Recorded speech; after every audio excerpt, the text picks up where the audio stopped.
Rieser from, are you both Trent, Nottingham? Yep. I'm a transitional object, yeah.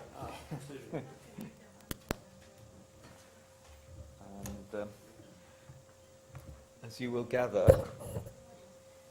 when I get the presentation up, I come from a very different background to the previous two speakers, in that I'm fundamentally from an arts background and an arts training, and that the projects I'm going to show you are predicated on that, but they are also built around the idea of community engagement and creativity. I work in an institute of creative technologies, but I work closely with sustainable technologies in my institution. And I've had a long concern about climate change, which you'll see in some of the work, and also empowering people through new technologies, particularly mobile technologies, and using some of the affordances of mobile technologies to really look at things such as local histories, sense of place, and I'll get onto that once my PowerPoint has powered up. But really giving agency to ordinary people to understand where they are, where they come from, and how they can change things. So bear with me while this loads. It seems to have died. One of the real concerns that I have coming to a place of planners and engineers is really how we can change the granularity of how we look at these things. So that's really what the presentation is going to be about, is changing the way we regard the public and how they can engage in this process of changing the world we live in. So I'm concerned with mobile communal creativity, and that will be the theme of my talk, and how you can transform the world through that. So hopefully. Right, so this convergence of mobile technologies and ubiquitous computing has created an information-rich world directly mapped onto place and space. And I'm really interested in how narrative and communication can lead to new forms of audience participation and reception. Locative media, the area that I've been working in for the last 10 years, is really a strange place. It's related to augmented reality, it's related to pervasive computing, but I would define it as specific interactions that are social within a specific place and time. And a lot of the sort of media art projects that I've done with mobile media have been around the idea of social, critical and personal memory. And I think what's happened is locative technology has blurred the boundaries between physical and virtual space, and we no longer need to talk about the virtual as a form of simulation. We're now talking about augmentation of our own world. I did write a book about very inception of the use of these technologies for creative work, and which covers a huge range of projects and how this developed. We did a lot of work in Bristol as well, where I actually live, and working with Bristol University and UWE on the effects of this technology on people's perception of space and where they were in the world, and the kind of language that this technology unleashes.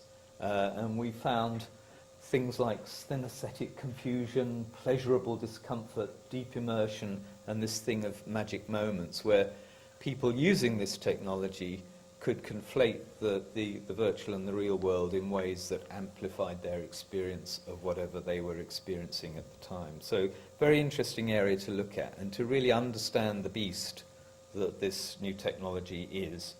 Now, we've heard a lot about mapping, and I always add a little rider to my talks about the subjectivity of mapping.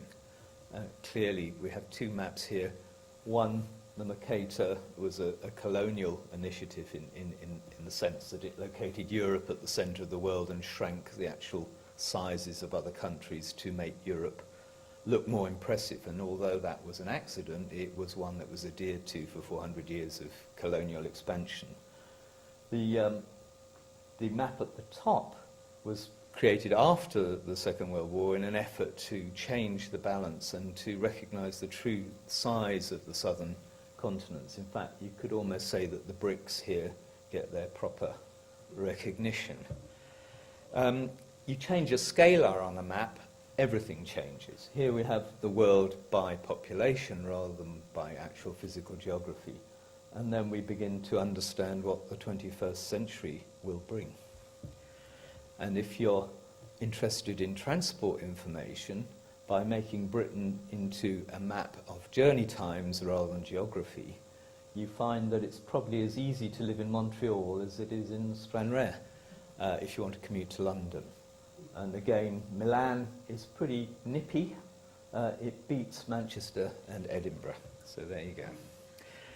And one of the artist projects that have been going on around Google Maps here had the bright idea of taking the largest scale you could zoom in on a Google map, making the marker that scale, and taking it around the city and photographing it in situ, which shows you that the granularity of these systems is fairly compromised. It's always an approximation.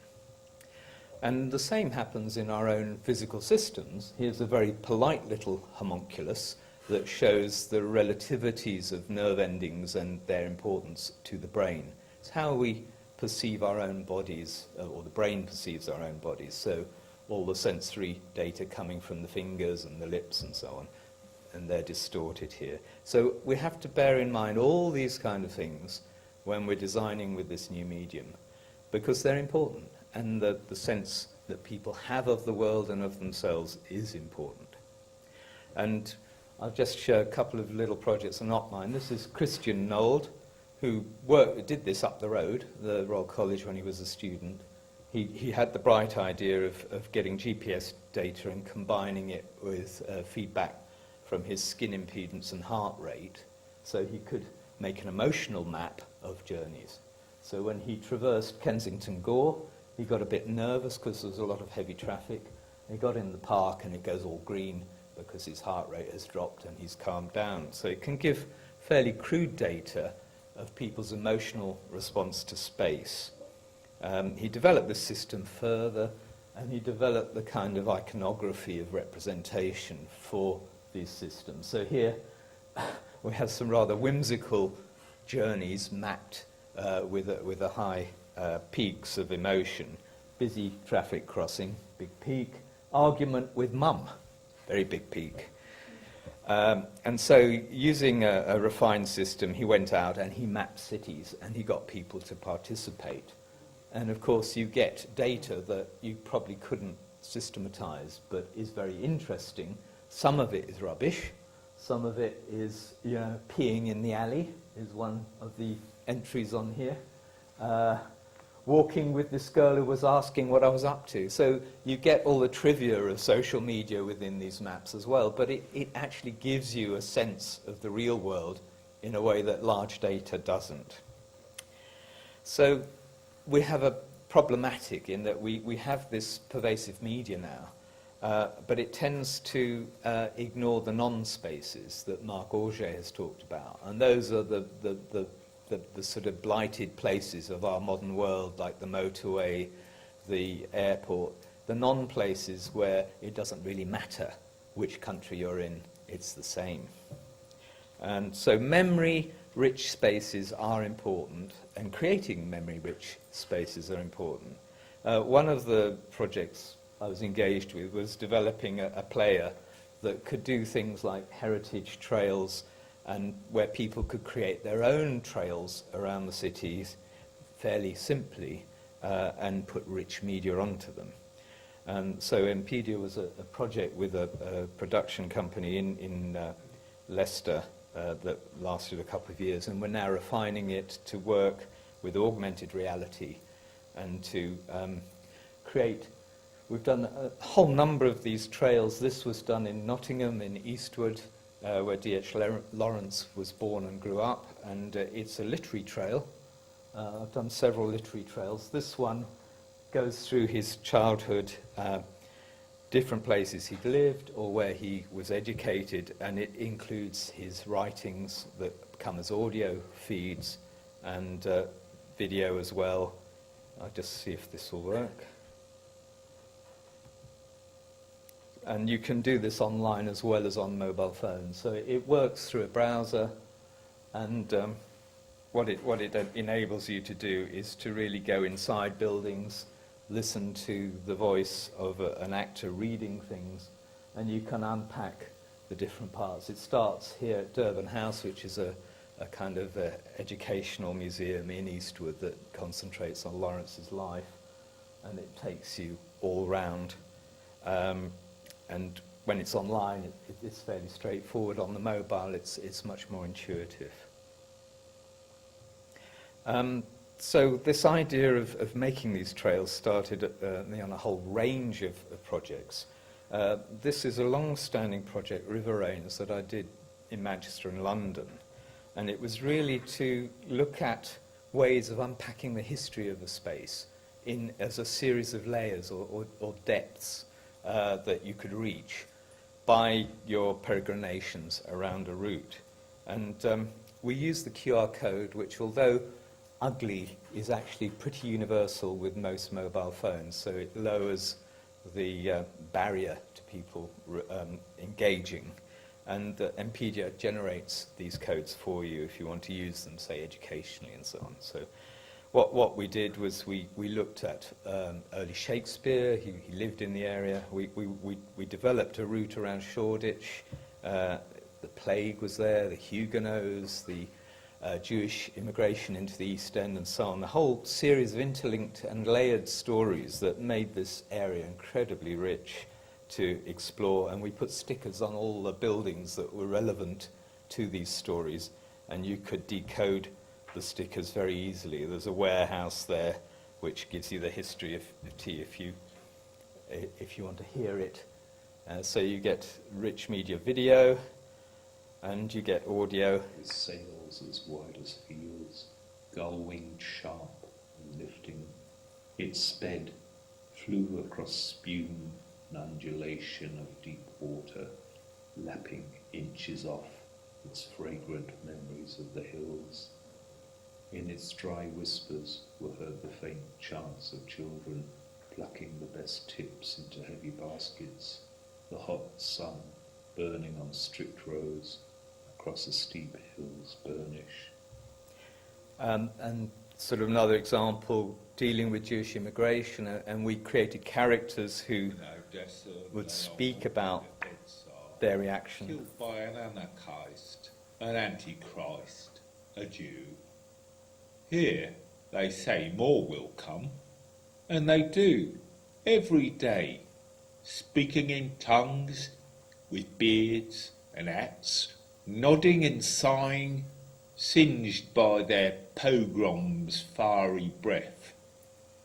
The locals mutter and curse, but who can deny the rich smells from the new bakery and the soft boots they sell, the finest leather at good prices, and suits too, fitted for half the cost of anywhere else.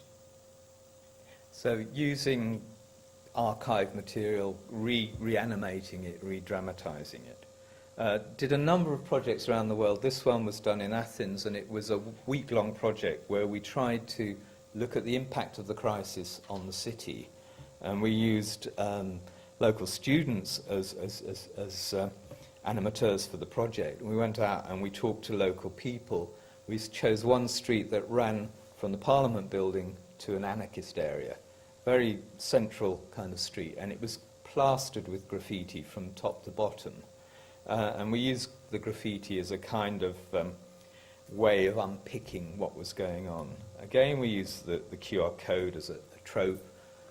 We developed the graphics a bit more, and these posters and stickers were plastered all over. You had to find them among the graffiti, but you could go down this road, and you could unpack what was actually going on, where the conflict was, what people were thinking about the crisis, why they were disobeying the law, and why they thought it was a legitimate thing to do. And so, very dense trail, it's online. Each one of those tags is a video made to deal with a particular issue. For example, the graffiti is very beautiful in this area. Here you can see a poster and a sticker that people could interact with that melds into the environment. And in this particular case, it was a joke shop where the owner talked quite extensively about the crisis. And they made, a couple of students made this video with him, which dealt with the idea of the fool and the fool's response to the crisis. And in fact, it was lovely that this guy came out, and as he juggled, he talked about the crisis, and it was this idea of play as a response to danger and difference. Again, another example, that the serendipity of actual life. Two teenage girls said, "Oh, we've done a poster, you can have it for the project." Just met them in the street. And they were Greek girls, but they'd written this poster in English, and it said, the flames of the city are the flames in our hearts, and we just dance. So their response to the crisis was this exuberance of youth. And here's the spot where the 16-year-old was killed by the police that triggered the first set of riots in the Athens crisis. And there's a kind of shrine, there was an angel image, and there's lots of sort of posters and things about it. And so we created a sticker that actually led you straight into the story of the whole incident. Quite different now, I'm going to talk about our engagement with climate change. This project, Greenview, won a Green Gown Award. I did it with my colleague Richard Bull at the IESD in de Montfort. And what we did was we wanted to look at new ways of engaging audience and visualizing energy in a realistic way that actually made people. We'd done a project where we'd created this widget. It was called the Joule Project, and it monitored energy use across the university, and we'd got smart meters that could post this through Wi-Fi onto the internet. What we decided to do was to personalize every building on campus and to give each building a kind of mascot. The original intention was to kind of reveal energy flows much like this by making everything transparent, but we looked at social media and engagement, and we thought, well, it might be better to actually get people emotionally and try and get them engaged with some kind of ownership of these public buildings where they didn't really have a stake. So we had this Go Green Week where we got the system up and running, and we had an app that people could use. And each building, you could see its performance against the performance a year previously. And if the building was... it's 15 hours. Oh, thank you. If the building was getting higher energy consumption, it began to look very dysfunctional and unhappy in the kind of cartoon. It was based on this Tamagotchi idea. So here are all the buildings. They've all got kind of personalized faces, but each building has a colony of animals living there who are the kind of building's mascots. And this one is a happy building. It has little penguins living there. And when everything's functioning, we get a little smiley, and we get the penguins playing. When it's not going so well, they're all gasping on the edge, and there's dead fish and so on. And you can flip these over on the app, and you can look and dig into the actual data. So it's a high-level app in the sense you can dig right down into the data and see what's going on, and they're half-hourly kind of bulletins you're getting. So what it did was it created quite a lot of peer competition between different people who lived in different buildings, worked in different buildings, or studied in different buildings. And in fact, we did see a real change in energy use during the trial period. So it did have some kind of effect. And we're now pushing that on with a new project called Good Deeds, which looks at energy use right across Leicester for the council, and is looking at the use of social media to really push the peer motivation for energy use change.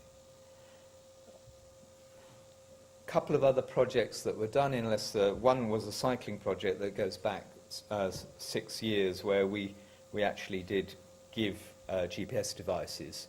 You can just see on the girl's wrist here, and got people to map their cycling journeys, but also to tag those journeys with points of difficulty or points of pleasure.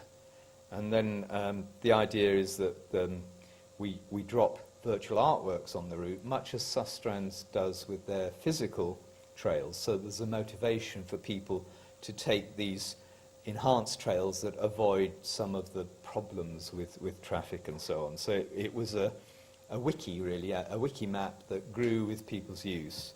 And we tagged on to it a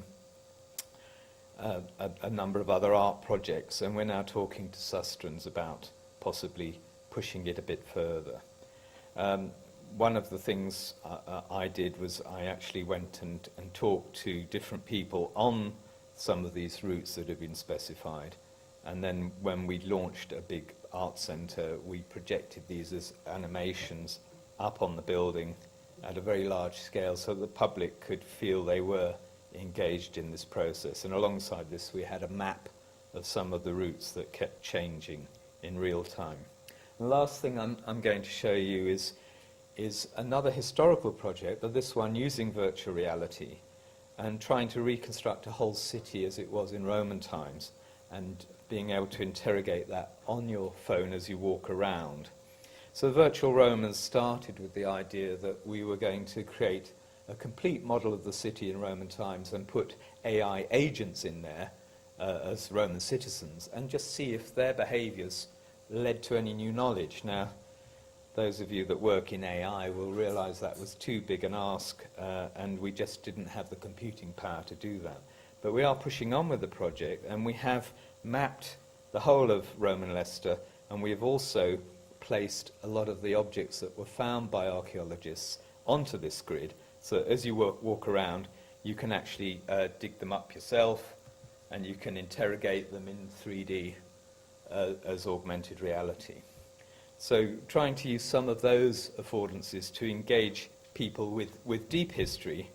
Here's a little statue of a kind of Egyptian deity that was found in Leicester. So bringing that history alive, bringing it straight into people walking around the city. And here you can see some visualizations of interiors of buildings that have been reconstructed with a close attention to decoration and configuration. And we worked with Roman Forum, where justice would be dispensed. There was a major Roman market and gladiator, and so on. So all these buildings lovingly reconstructed inside and out, and you can wander around them on the spaces that they occupied in the past. And here's one of our Roman citizens who he had some AI on him, but when we put 20 of them in, it was just too much for the poor computer, and it died. And here we have some visualizations of how you can use this on your phone. So that's a very quick run through some of these projects, but all of them trying to increase people's engagement with the city, to give them agency in their own lives, to unleash some of their own creative energies to add and augment material that's already there, and change the way they perceive the city. So really digging right down into that level of reconnecting people through a technology, having the reverse effect from the alienation people have talked about of the bubble mentality of the phone. So there you go. Thank you.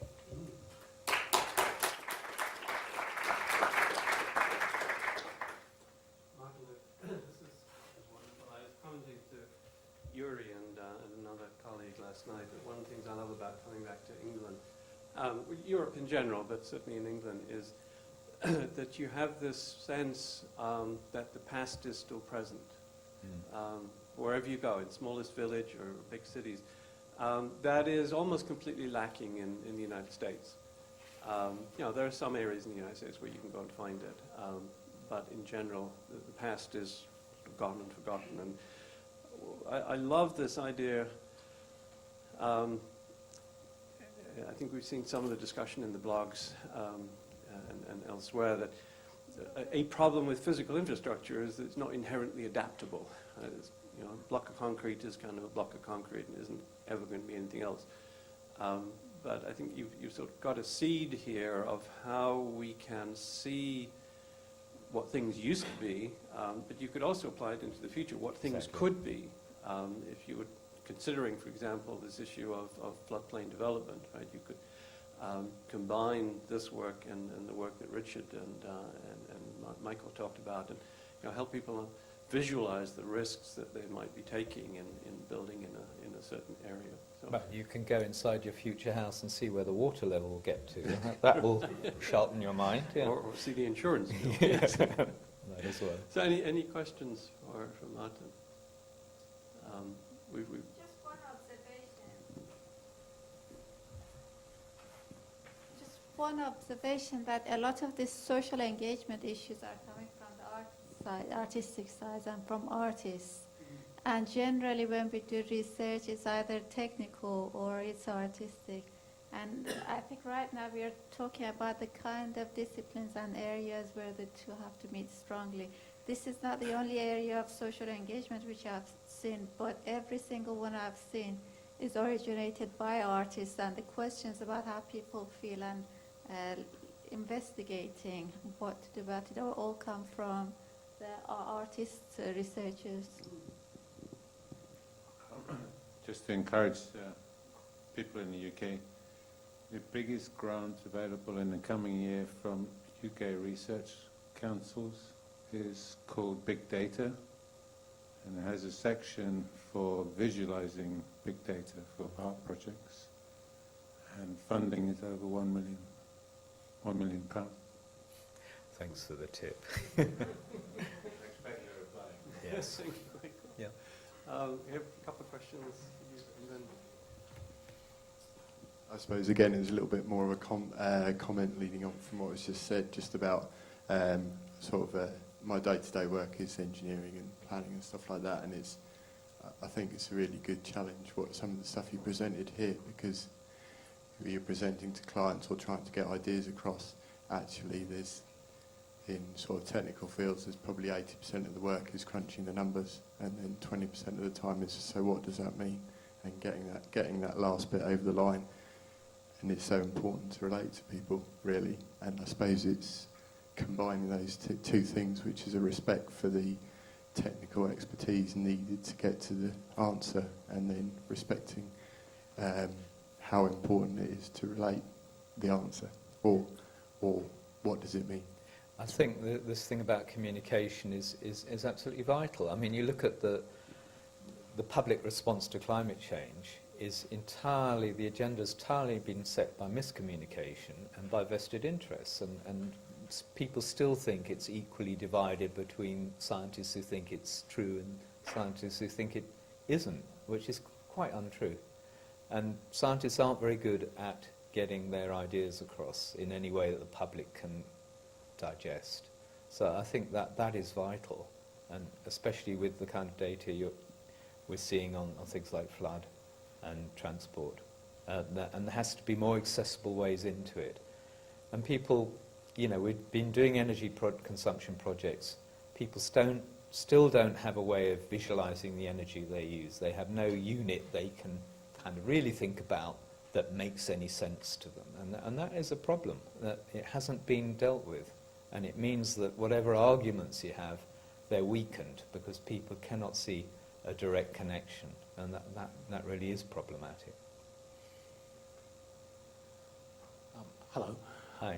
One of the challenges, I think, with visualizing past is lack of information in some parts. So how did you cope with some missing pieces of information when you visualized them? Well, there were two versions of the virtual Romans, It was all in close consultation with archaeologists and experts in the museum field.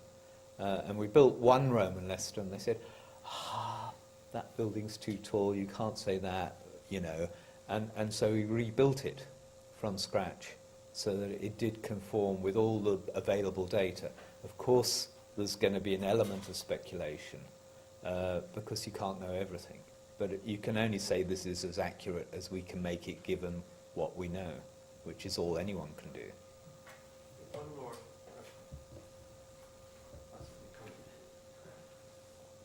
Thank you, Martin. That was wonderful.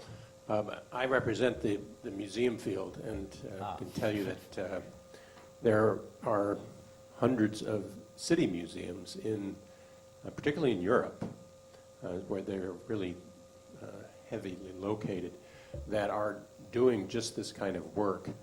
And with regard to the point about historical materials, there actually are a lot of materials that I know you know. Leicester certainly has great collections.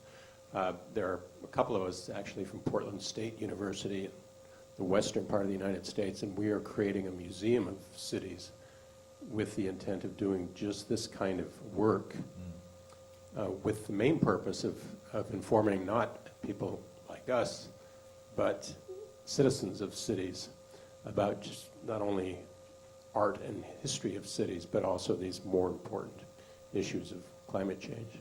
So thank you. You're doing great work. Thank you. So let's draw this to a close then. Thank you again, Martin.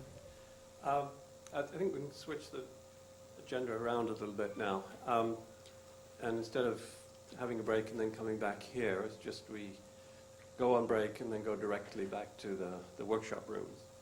I let this go a little bit long here because these are three great talks, and I think they show the power that information can bring to us in understanding the present, the past, and the future, and also how it may give us a slightly different perspective as well on adaptation, as well as I think particularly through Martin's talk there, what our perception of quality of life can be as well, how that may not in the future be as rooted in bricks and mortar and concrete as it has been in the past.